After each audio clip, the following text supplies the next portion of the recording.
ابو طالب نے آپ صلی اللہ علیہ وآلہ وسلم کا ساتھ ساری زندگی نبھایا، لیکن اس دنیا سے جب گئے تو حالت کفر میں گئے، اور حضرت علی رضی اللہ تعالی عنہ اسی ابو طالب کے بیٹے تھے، اور ابو طالب کے 3 اور بیٹے بھی تھے، ایک کا نام طالب تھا۔ اس بات پر تمام محدثین اور مفسرین متفق ہیں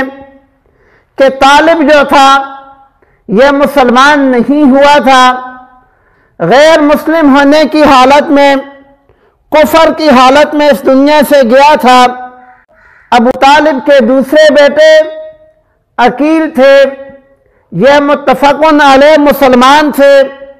پاک پیغمبر صلی اللہ علیہ وآلہ وسلم کے صحابی تھے۔ اور تیسرے حضرت جعفر رضی اللہ تعالی عنہ تھے۔ حضرت جعفر رضی اللہ تعالی عنہ پاک پیغمبر صلی اللہ علیہ وآلہ وسلم کے ساتھ کئی مہمات میں رہے۔ اللہ رب العالمین نے ان کو بہت سارے درجات دیے تھے، یہاں تک کہ یہ جب شہید ہوئے تو پاک پیغمبر صلی اللہ علیہ وآلہ وسلم نے ان کے بارے میں فرمایا تھا کہ اللہ رب العالمین ان کو دونوں بازوؤں کی جگہ پر جنت میں پر عطا کر چکے ہیں، یہ ان پروں کی مدد سے جنت میں اڑتے ہیں۔ واقعہ یوں ہوا تھا کہ غزوہ موتا کے اندر پاک پیغمبر صلی اللہ علیہ وآلہ وسلم نے جب لشکر روانہ کیا تو یہ حکم فرمایا تھا کہ اس لشکر کے امیر زید بن حارثہ رضی اللہ تعالی عنہ ہوں گے، اگر وہ شہید ہو گئے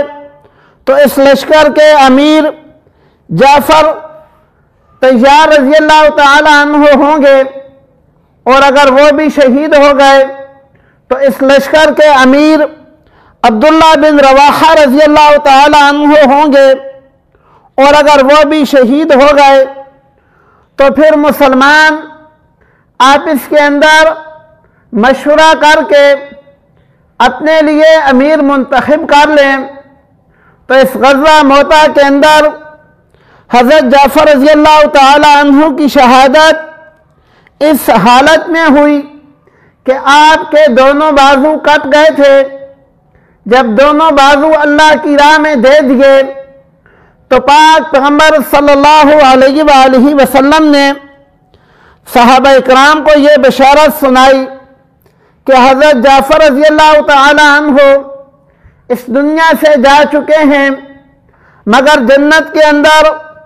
اللہ رب العالمین نے 2 بازوؤں کی جگہ پر ان کو 2 پر عطا کیے ہیں۔ یہ حضرت جعفر رضی اللہ تعالی عنہ حضرت علی رضی اللہ تعالی عنہ کے بھائی تھے، اور حضرت علی رضی اللہ تعالی عنہ یہ بھی آپ صلی اللہ علیہ وآلہ وسلم کے جانثار ساتھی تھے، خلفائے راشدین میں سے تھے، اور اللہ رب العالمین نے چوتھے نمبر پر حضرت علی رضی اللہ تعالی عنہ کو خلافت عطا فرمائی تھی۔